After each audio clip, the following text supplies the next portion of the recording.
my expectations for Marianne are very low, and she managed to underperform them in this interview, which is quite remarkable. Where this was Bree at her best. We'll talk about it, but when me and Keaton were talking about this offline, because he had his own encounter with Marianne, I talked about how anyone who's going to interview her and push back, you can sense she's such a deranged narcissist that you have to butter her up if you want to ask a hard question. Yeah. Which at certain points in the interview, Bree does. She was very masterful here, and full credit. We will certainly discuss at some point why all of these podcasters propped her up to begin with. But at the moment, credit where credit is due. Bree did a great job. So let's take a look at the first segment, in which Marianne decries how distorted her image has been by people like Norman Finkelstein. How do you feel like you were lied about or misrepresented? Well, let's say your friend Norm Finkelstein. I would be willing to bet $100. He's never read my books. Marianne Williamson is an airhead. I really wish Marianne Williamson, I'm sorry, I'm getting sick of this. I wish she would just shut up. But yeah, there's been this image of me as intellectual lightweight from somebody, like I said, who hasn't read my books. There's a term, and hasn't come up to hear me speak. There's a term, what is it? Contempt prior to investigation. So I take 100%. Okay. Marianne, you feel that you would benefit from Norman Finkelstein reading your books and attending your lectures, which are based on a course in miracles written by a woman who claims that the text was dictated to her by the voice of Jesus. You feel that is what would disabuse Norman Finkelstein of the notion that you're a lightweight and an airhead who has no business opining on the situation in the Middle East. Is that your contention? Is that what you're claiming here? If I wanted to know which flavor incense to burn after an early lunch at the Chinese buffet in my bathroom, I would happily defer to the expertise of Marianne Williamson by reading one of her books. Oh, starting out with a very funny clip from our duopoly show brothers over at Due Dissidence, Keaton and Russell, always coming with the great impersonations. I don't know if it's because they're Jewish, but they seem to be spot on with the Bernie Sanders one and this one. Norm Finkelstein is how I've been saying Finkelstein, but Finkelstein how Russell said it, but very funny over at Due Dissidence. So wanted to start there because that kind of encapsulates sort of the ridiculousness and the backlash that has come from this. I guess you can call it an interview. This felt like a soft interrogation because, as Russell pointed out in the video, you have to massage her ego in order to actually extract usable information out of her. Cornel West is very similar in this way, where both of them want to give these broad sort of phrases and then just kind of expound on a broad sort of context, and we're trying to extrapolate a specific something about something in particular, and they're not getting it. But anyway, we'll get into more of that. I'm gonna switch up the video that we see on the screen. We're gonna get right into it because it's gonna be a shorter stream today. Got some stuff, appointments that must be kept. So now that is, my normal streams are 2.5 hours, so it'll be shorter than that. So, but an hour and a half may not be short to some people, but shorter than my normal. So this is the regular interview. We'll get through as much as we can. It's 27 minutes on the YouTube version of this. but we're not going to cover all of that. And to be honest with you, I had to watch this in spaces. I haven't watched this all the way through. It's unbearable for me to listen to her. So I'm like, well, let me just spot check it for questions and points. And I found like 5, and then I said I'll listen to the one time all the way through. So we're going to do this together. So in between the 5 points that I picked out in the video, there's going to be content that is going to be surprising to me, and it might be interesting for everybody to see that live reaction. So let's go with that. But I think we are at a full circle now. That is RBN. Specifically Nick and CJ show on RBN. Because we called this a long time ago with Marianne Williamson. Before she announced she was running, we called her out. I distinctly remember doing 2 streams months, like whenever she announced. I'm just gonna pick a month out of, unless somebody in the chat know what month she announced. But let's say if she announced in August, we did this in January. So it was a huge gap, like a 5 to 6, 7 month gap in between when we first made content about Marianne Williamson and her actually coming. And it was supposedly a hypothetical conversation that was had. And it was like, oh, this is another bad idea from the professional managerial class, not knowing at the time that she was going to run. And now we'll full circle.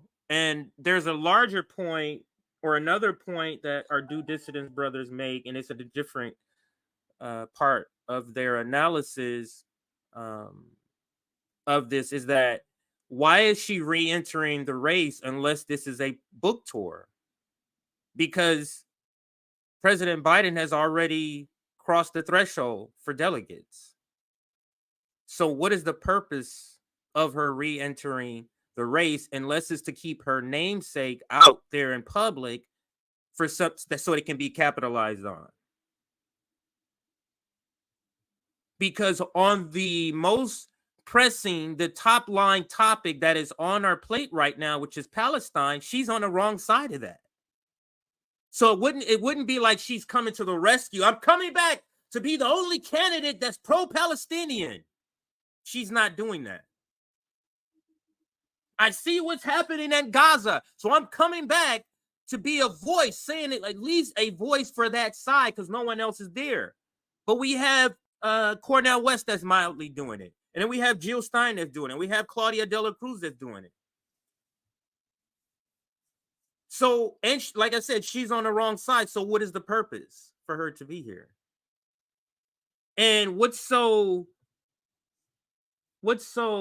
just shockingly transparent is that she starts with how she's offended that she is some sort of at a lower intellect, when later on in the stream she talks about how she never said the word Zionist when she defined herself as Zionist by the Zionist is not defined by if you declare you are or not. It's what you believe in, and she has no clue what sort of bullet points to check off to be like, okay, that's enough to make you a Zionist. She doesn't understand that's all it takes, which shows her intellect about the word, the concept. So, and this is just a guess of mine, it's clearly a Jewish person whom, and this is just by other Jewish people's accounts, have said, those who are pro-Palestinian, like those in the Jewish Voices for Peace, I think it's called. As a kid, they're taught, they're indoctrinated to believe these fantasy stories. about the situation where when they become an adult, they learn is just not true. She is obviously a person who still believes in those stories, even if it's a little bit. She's still tethered to the concept that the state of Israel can be a somehow a colonial project for the good. It can only be born out of a thinking out of the United States. Only an American, or I shouldn't say United States, out of another colonial power. So in Britain, they probably think of just ridiculous way of thinking. So that is a long preface, because this has been a long road to this moment, because it feels like this is going to be one of the last times we cover, or I cover, Marianne Williamson. I thought it was over, but her revisiting RBN in particular, or at least Bree showing RBN clips as a reference to display, to illustrate a point in her content.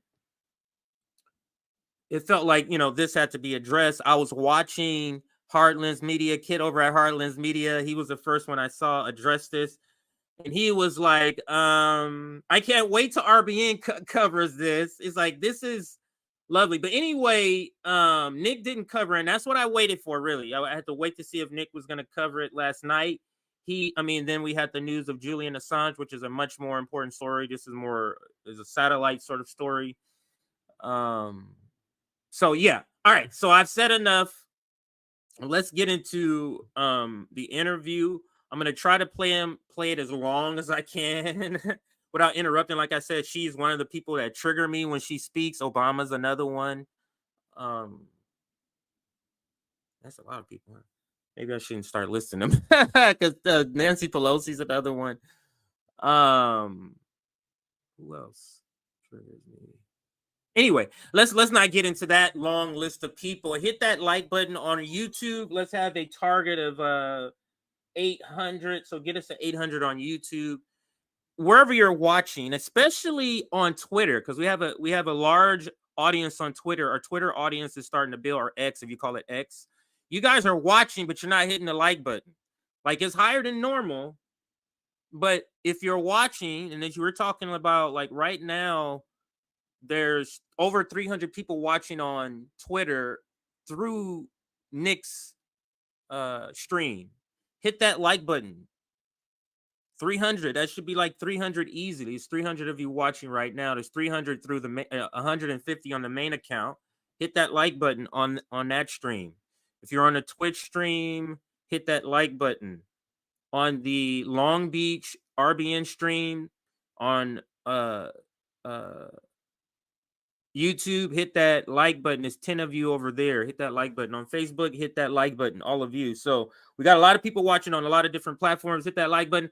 Let's get started in the madness. This is really just going to be a fun segment. Hopefully it doesn't take up the bulk of the stream. It's just really going to matter on the point how I react to it. So I still want to get to the Diddy information and some other Kennedy stuff. I feel like I'd be remiss not to pick up on one of the points you made there, which was feeling misrepresented by some progressive commentators. Would you mind kind of putting a finer point on what you think the nature of that mischaracterization was? How do you feel like you were lied about or misrepresented? Well, let's say your friend Norm Finkelstein. I would be willing to bet $100. He's never read my books. He knows nothing about my career. Norm Finkelstein's critique of Marianne Williamson has to do with what the things she has said or posted about foreign policy in particular. What does your book and reading of it has to do with that critique? What information in the book can be gained that changes his mind about what you've said in other spaces about foreign policy. This is what you call white woman playing victim. She thought Bree was going to let her come and just, play the damsel in distress card, which is the only card she knows how to play besides boss tyrant. So she tries many times, but Bree breaks up her act and then tries to ask another question. That's why it doesn't really lift off and catch flight. So let's listen to her answer to this. He knows nothing about my life. What is the claim that he's made that you feel? Well, and he knows nothing about the She felt a white woman monologue coming on. She felt a Karen monologue, and Bree went to Harvard. She recognizes when she sees one. She was like, oh no, I know where this is going. Excuse me. Excuse me, can you answer the question, please? Can you elaborate? She was about to go into one right there, and Bree cut her off. Thank you, Bree. You saved us all from that one. She's not going to save us from all of them, but she saved us here. Let's see if she keeps her on track. He knows nothing about my career.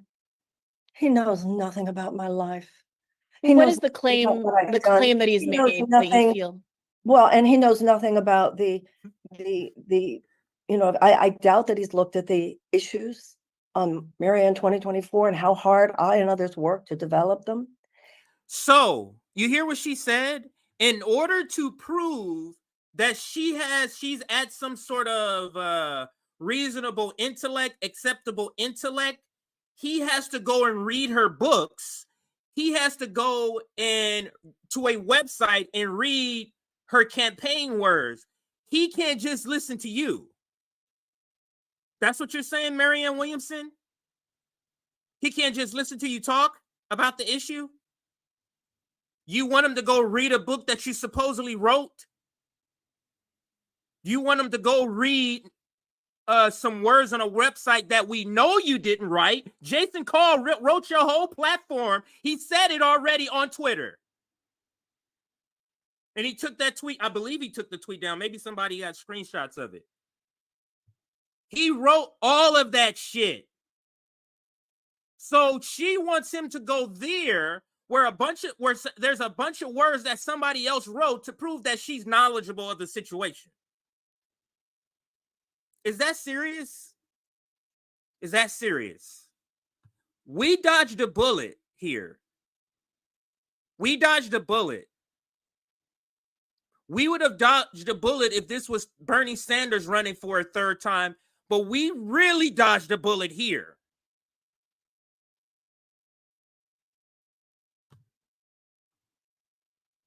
You would think a person who has been called out about your intellect, you would go read up on it.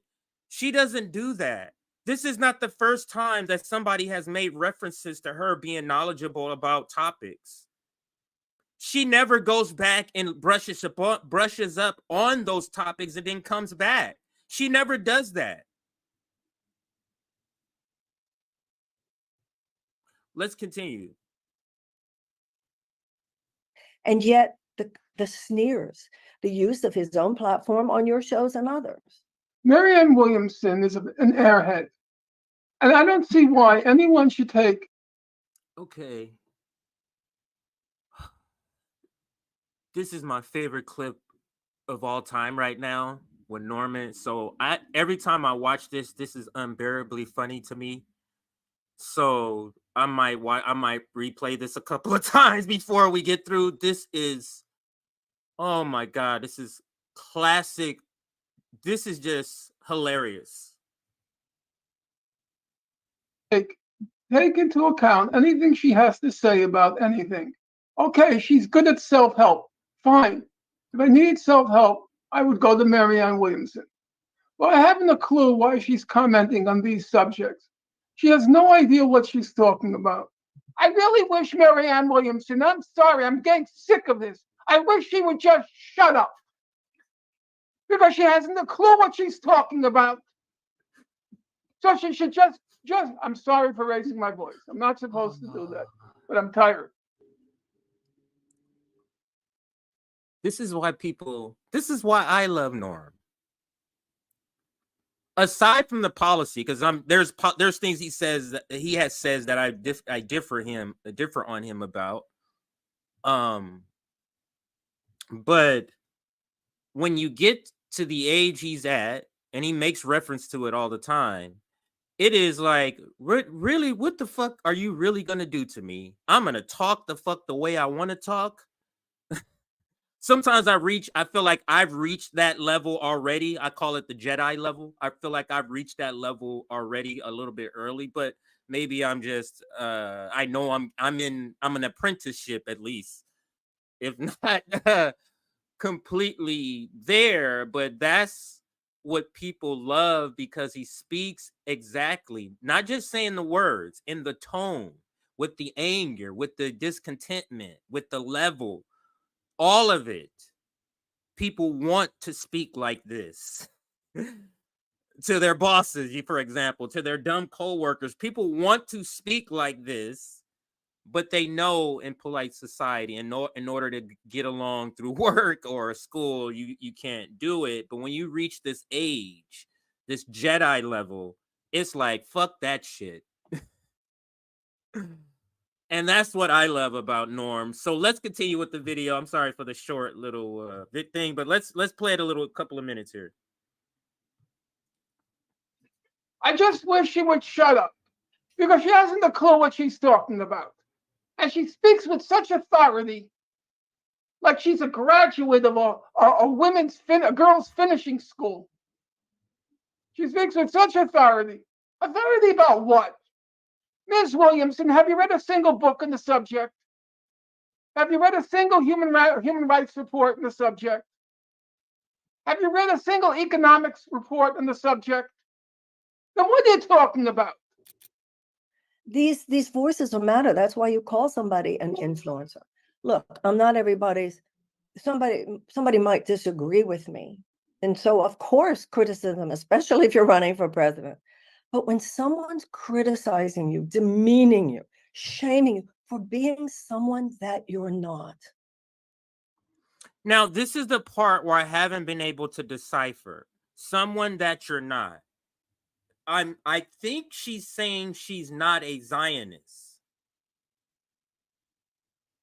which speaks to the point, C point 1 from Norm Finkelstein. That's what it feels like, but let's listen. I think that's, yeah. Mary, I think it might be constructive for you to have an opportunity to push back directly against any particular criticism that you think doesn't represent you, because I think it might be useful to disentangle what is an actual disagreement, right? A substantive political disagreement, from what you feel like have been misrepresentations, unfair charges about what you actually believe. And who I am,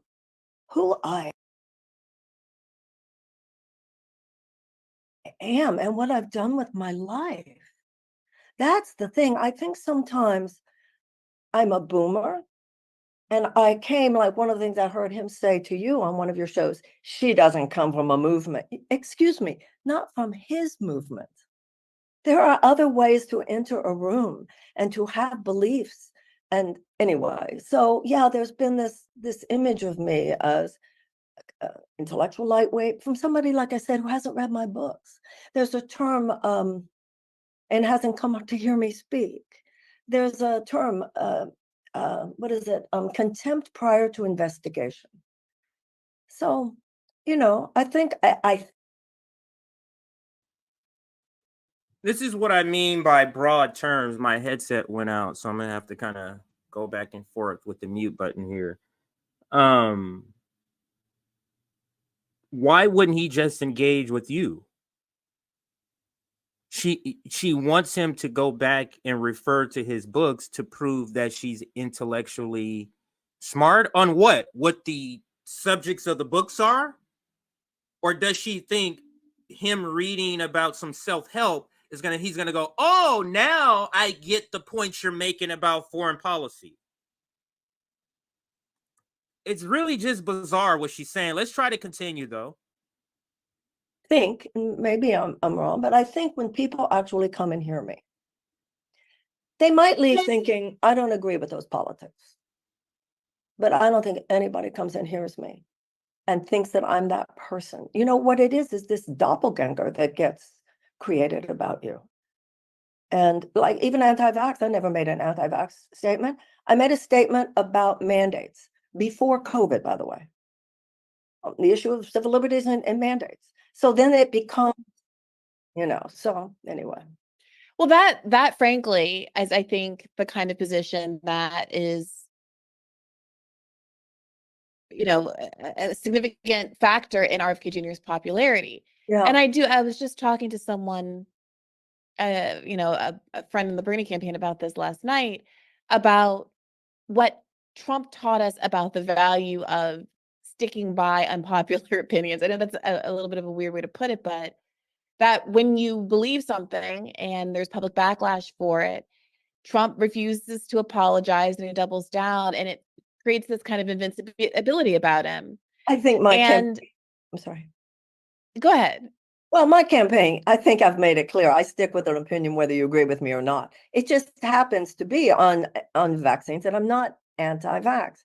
And I had so many experiences on this campaign of saying to someone, well, actually, that's not what I believe. And somebody says, yes, it is what you believe. So to prove her point, she brings up a claim that, and I've heard this about her, that nobody in the podcast community makes about her.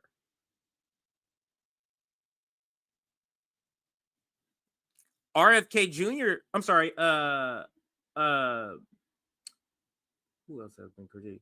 Do Dissidents hasn't made that claim? We haven't made that claim. I'm trying to think who else hasn't made that claim. I don't think, Jimmy Dore hasn't made that claim.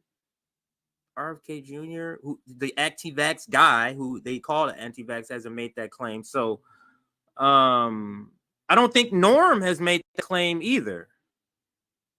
So the point that she's making, it is eluding me. And I'm like, wait a minute. I think I would know what I believe. And then they say, I read on the internet that you believe. So where do you go with that? So no, I agree with you on that. And I think it is part of the popularity of Trump. And I like to think that I'm that person. Listen, I'm obviously not running to try to, I'm running to put forth the opinions that I have. I'm open if somebody points out that I'm wrong about something and I change my mind. But are you? That's the thing. To be dismissed for who you actually are. Are you open? And are you being dismissed for who you actually are? Or because she's making the claim that she's being dismissed for who she's not.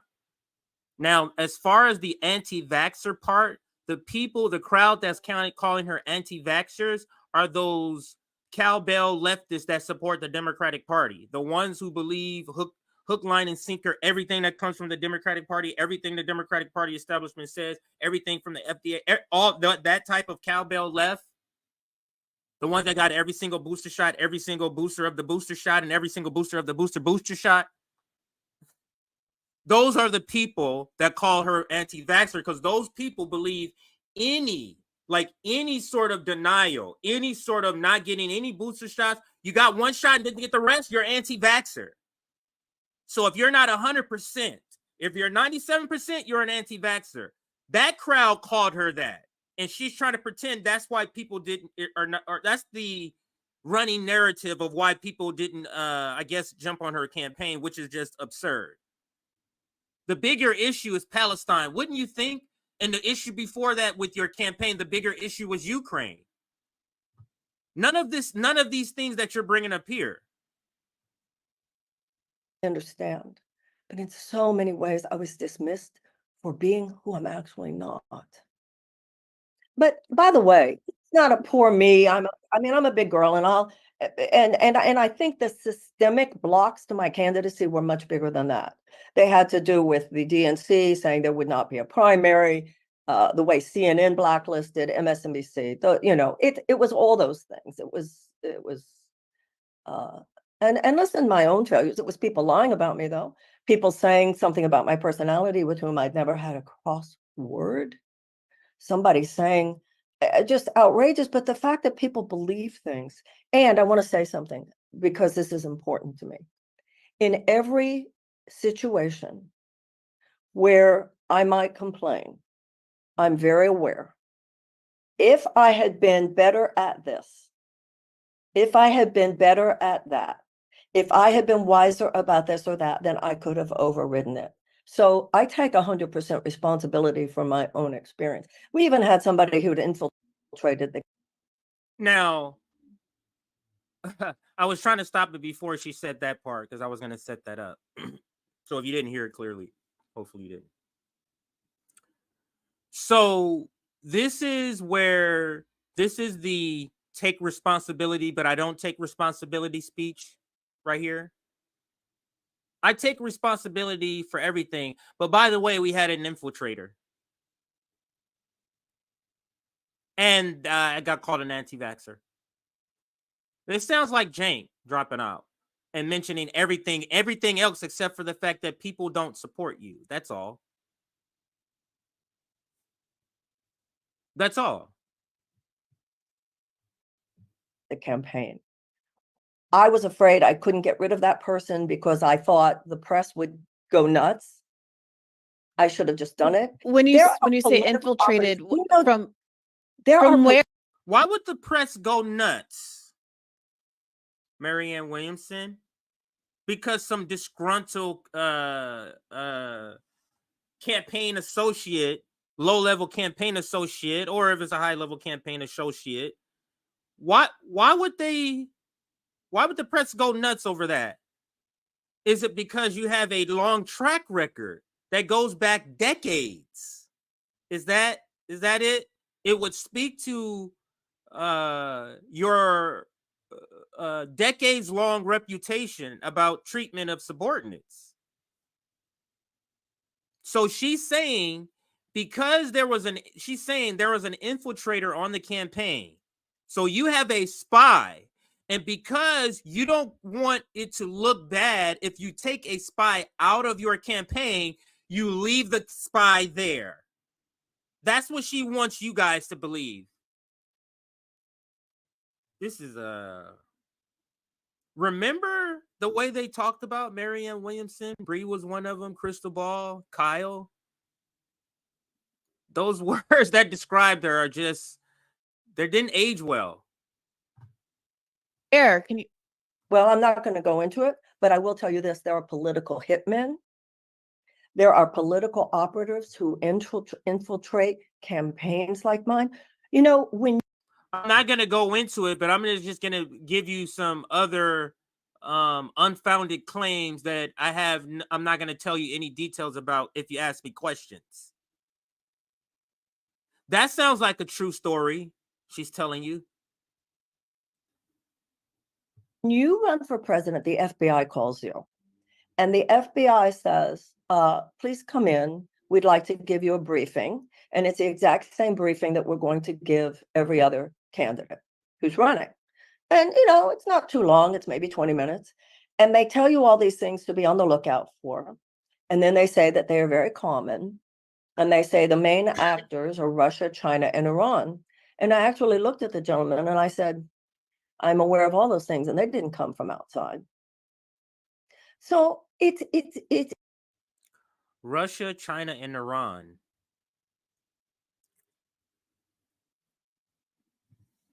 I'm not sure what she believes she's proving with this tangent, but a State Department person, FBI, I think she said,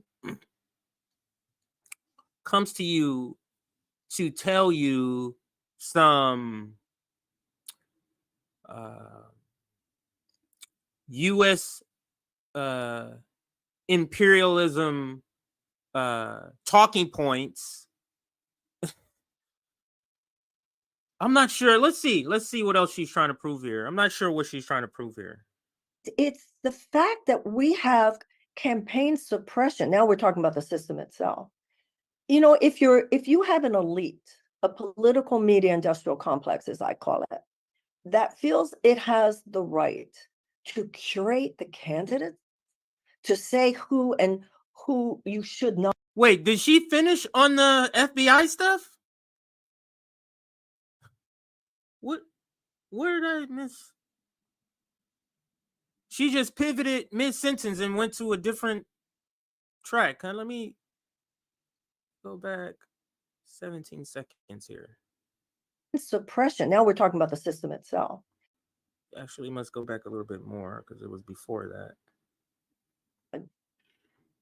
So it's the fact that we have campaign suppression. Now we're talking about the system itself. Oh yeah, you know, if you have an elite, a political media industrial complex, as I call it, that feels it has the right to curate the candidates, to say who and who you should not feel is qualified, that's candidate suppression. And to me, candidate suppression is a form of voter suppression. So I want to ask you a little bit about that and some new reporting about the Democratic Party's renewed legal efforts to undermine any third parties who they perceive to be potential spoilers in the general election. But before we get there, I do want to come back to this idea of unfair left criticism. When you first raised the prospect, I thought you might be alluding to the interview that you had done with Revolutionary Blackout Network as opposed to Norm Finkelstein, and kind of the backlash out of that, especially because of how central Israel and Gaza has become after October 7th. And you mentioned that you stand firmly by your opinion, which is that didn't age well, because just like a lot of social democrats, a lot of progressive Democrats, a lot of people who support them, they've been giving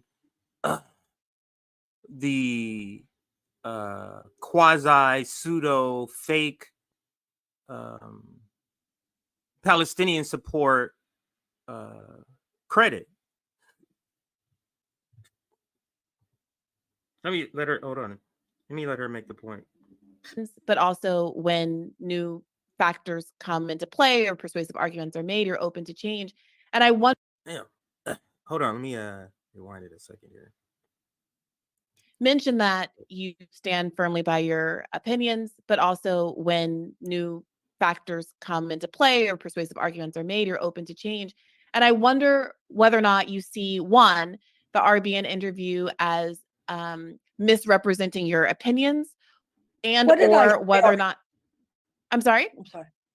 Yeah, I know that informed me what I said. First of all, Norm Finkelstein was starting after me long before October 7th. But what was it that I said on RBN? So the point before I got all choked up with some stuff I was eating. Anyway,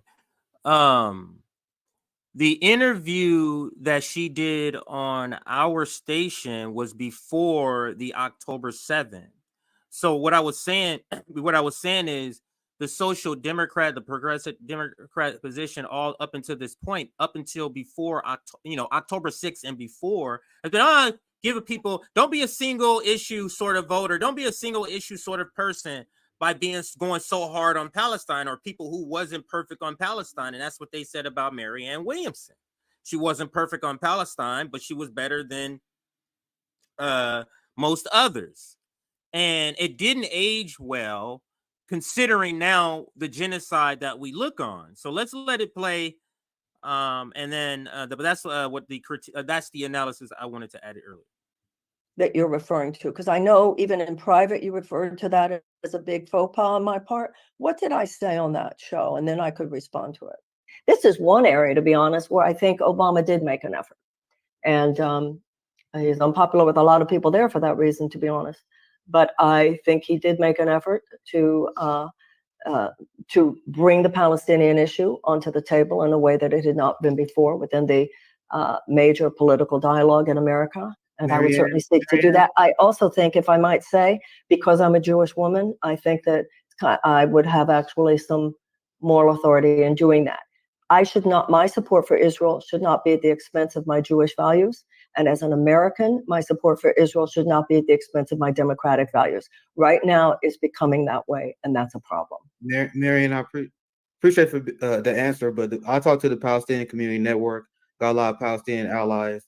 They will not find that to be an acceptable answer.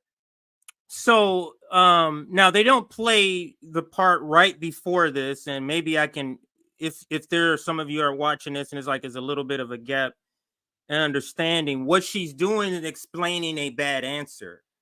She brought up, they talking about Israel and Palestine pre-October 7th. Keep that in mind. So it's pre-genocide.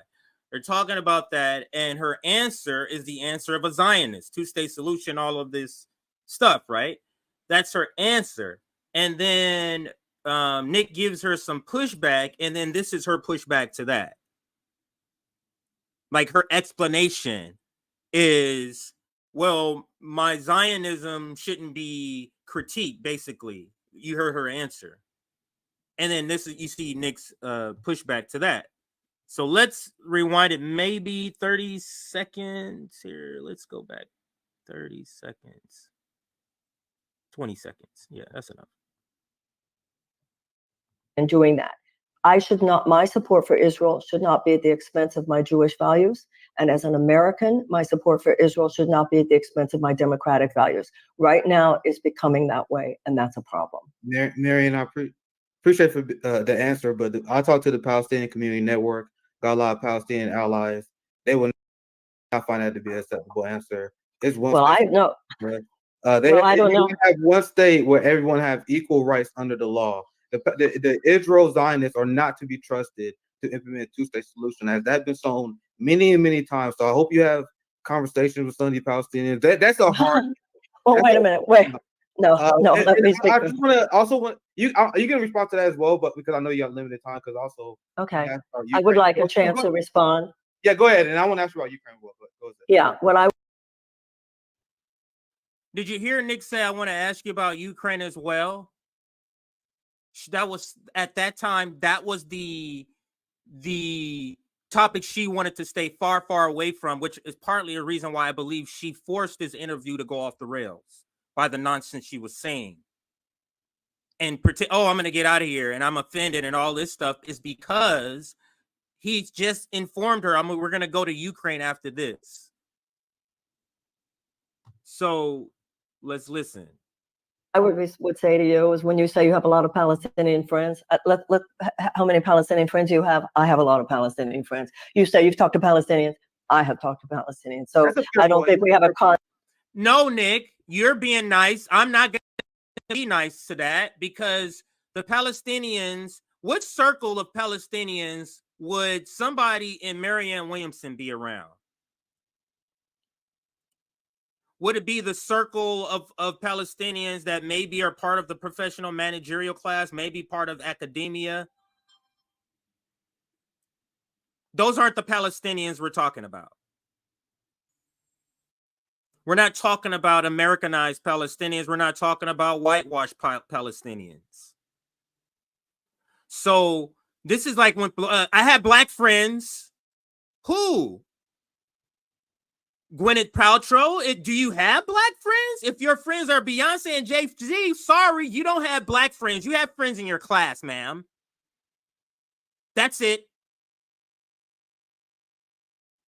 The point being, the people in her class take bourgeoisie marginalized groups, people represented. So, for example, black bourgeoisie, they'll take what they have to say. Oprah, before she would take what working class black people have to say, she'll say, "Oh, I talked to Oprah. She, what she has to say, I'm going to go with that." So nobody's talking about that. The Palestinian Community Network is not that. Those are the people Nick is referring to. He talked to. but this is where she's offended because she talked to some bourgeoisie Palestinian who gave her a version of a solution that is palatable to Western chauvinists. She wants to point to them as her friends. Get the fuck out of here, Heartlands Media in the building. And like I was saying, Kit, I was not going to cover this. I thought Nick was going to cover this last night, but since he didn't, I did because I watched your stream. You were like, I can't wait till RBN covers this shit.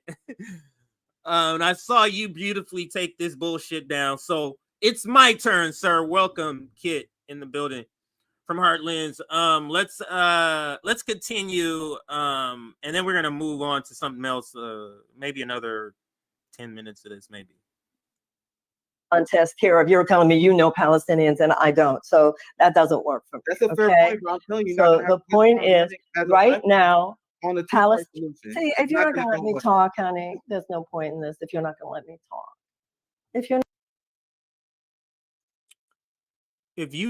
let me rewind it back before I say this. Let me make sure I'm hearing what I'm hearing. And friends you have, I have a lot of Palestinian friends. You say you've talked to Palestinians. I have talked to Palestinians. So I don't think we have a contest here of you're telling me you know Palestinians and I don't. So that doesn't work for me. That's a fair point, bro. I'm telling you. So the point is, right now, on the Palestine. See, if you're not going to let me talk, honey, there's no point in this. If you're not going to let me talk.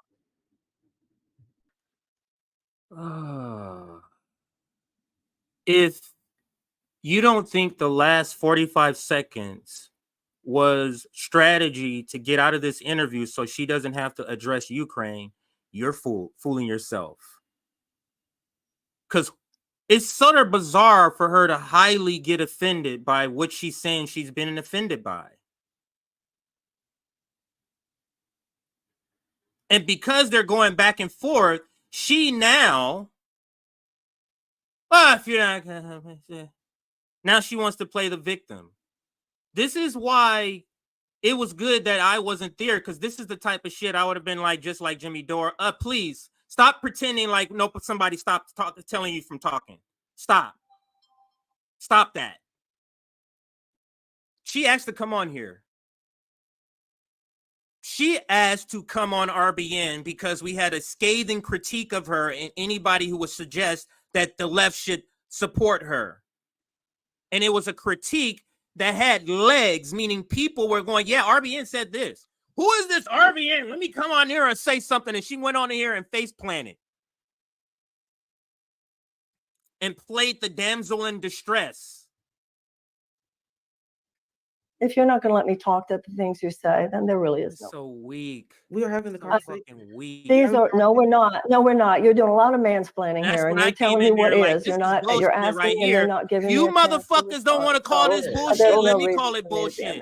Well, I already. Oh, and now more men are going to be laughing at me. So look at her. Look at her. Off the top of my head, my recollection was that they. Let me just say this. Now, at the time, Nick, we went off at that time. Now that I look back on it, I wish I took that shit to another level. To see the charlatan in this person and how she's doubling it down, I'm going to make up a word on her charlatanness, makes me feel like I should have went harder at that fucking interview right there when I came in there. Let me let it play before I start to use a lot of profanity. Broadly, after the fact, charged you with being a Zionist. It does, people have whatever they think about what that definition is, but definitionally a commitment to there being a Jewish state that is Israel. And it does not seem as though that's incorrect, would you say? Well, the bit about you see how she has to baby critique. And this is her saying you are a Zionist by definition. But to Russell's point in the beginning with the intro video, this is what he was referring to, where you can't come at a person like this because this person thinks she's above everybody. So she has to say it like she's talking to a 2-year-old. Isn't this how you would explain it to a 2-year-old? Well, honey, the definition of stealing is taking something that's not yours and you kind of have the thing in your hand. Isn't that what she's saying? Let's continue. Zionist, I never said the word Zionism has been so changed over the years. This is where she's saying she never said the word Zionism, as if that Zionist, as if she has to say that. And then she goes into try to explain how she grew up with the understanding and how it has changed. Let's listen to how it has changed over the years. Let's listen. The original concept, like as I was brought up, was the idea that Israel had the right to exist, not that no one else did. So I stay away from that word now because of what it means to so many people. So I did not say on that show or anywhere else those words. My commitment to the belief that Israel has a right to exist is no more and no less than my commitment to the fact that the Palestinians also have the right to a Palestinian state. She believes this is, so Norman Finkelstein is absolutely right. You have no idea what you're talking about. This is why people believe you have low intellect. The fact that you're talking about a Jewish state, irregardless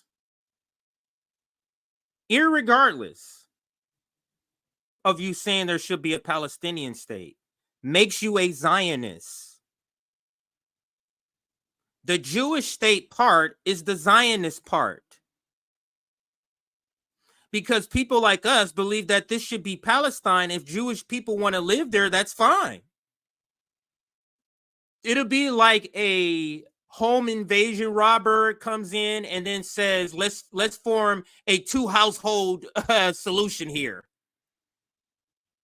Does forming a 2-household solution by a home invasion robber, does that make it not a home invasion robbery? Let's continue. I believe the United States, and I personally feel an equally robust commitment to the peace, the security, and the sovereignty of both peoples. And I, as a candidate, stand for that. And personally, in my heart, I believe that both peoples have the right to a state. I think what tips it over into, what would be correctly described as Zionism is believing that it's not just the right to a state, but the right to a Jewish state, which of course can only be maintained by precluding immigration by Palestinians into Israel that would change the demographic character of Israel. And that's why there's so much conflict and tension over whether or not the 700,000 odd Palestinians that were expelled during the Nakba have a right of return, whether or not, the quote unquote need for there to be a wall around Gaza in the first place to limit the egress and ingress of Palestinians into greater Israel, the kind of apartheid, what's been described as an apartheid system of different checkpoints and roads that Palestinians versus Israelis can go down to and go along rather. And the fact that there has been a blocking of a Palestinian state by Western American veto for decades and decades and decades now, despite statehood being one of the fundamental rights that the UN believes every person on the earth has a right to have. I mean, so correct me if I'm wrong on any of this, but it does. You are. But the 20% of the Israeli population is Arab Palestinian. Listen, we had segregation in the United States.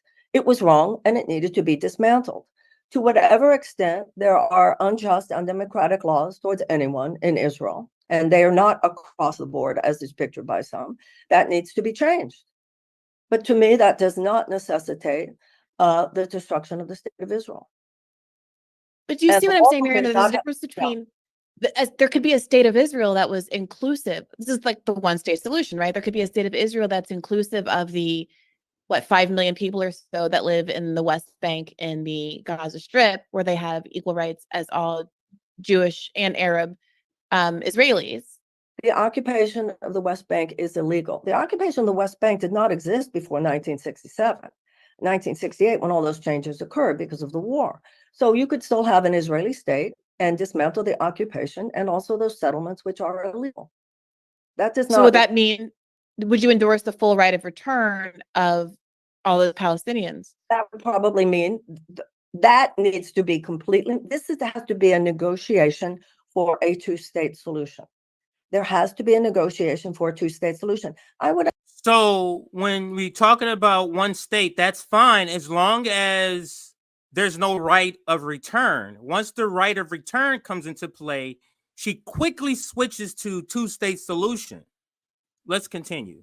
Sake of time. I ask you, when you talk about a one-state solution, who is going to govern that one state? What is going to be the governance of this one state? And if these people are killing each other the way they are now, not even the majority of them living in the same place, to me, the idea of a one-state solution is a setup for a bloody civil war such as we have never seen. So there's a couple of things built in there, you know, Marianne. I mean, part of the problem is, I think, the characterization of killing each other as though there haven't been enormous asymmetries long before October 7th of who is dying. You know what? I'm not going there. I have said for years, for years, I'm not going there. Decrying, and this is well on record.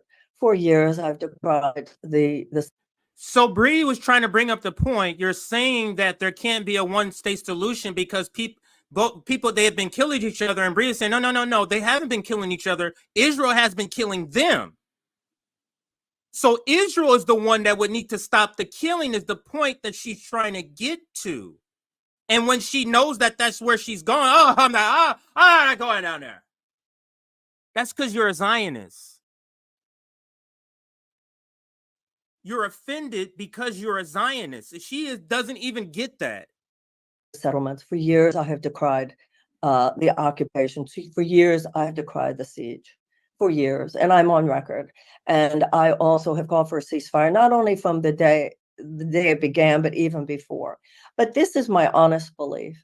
I'm at this point, and because I'm where I am in the campaign, there are people who, no matter what I say, and on this as well as everything else, like you said before, I'm not changing my basic beliefs. And I'm not I believe that, as I said before, that the United States should have an equally robust commitment to the safety and the security and the sovereignty of both peoples.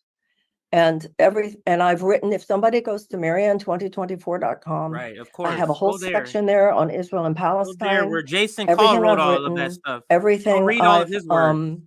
I have said on video, and one of the things that I've become very aware of is that anything I say, there are those who will take something out of context, even like when you say RBN, like a whole paragraph to me before, and I wasn't quite sure. Well, if he called me a Zionist, that wasn't based on anything I said, I assure you. It's based on everything you said. This woman is a buffoon. This woman is an absolute buffoon. There's no other way to call her. She is an absolute buffoon, and I've had enough. I can't take this person no more here. I have to move on. But she is an absolute buffoon, as displayed here. Let me see, where is my other? So, final words on this is that you just go to the comments. In the comment section is total destruction of this person, because this is nonsense. While I have it here, I'll read a couple here. Where did it go? Okay, down here. Let's read a couple here. So 1,500 comments plus. This one says, I'm not going there. She doesn't need to go there, but as someone who aspires to be an elected taxpayer-funded position, she is duty-bound to absolutely go there. That's a great point.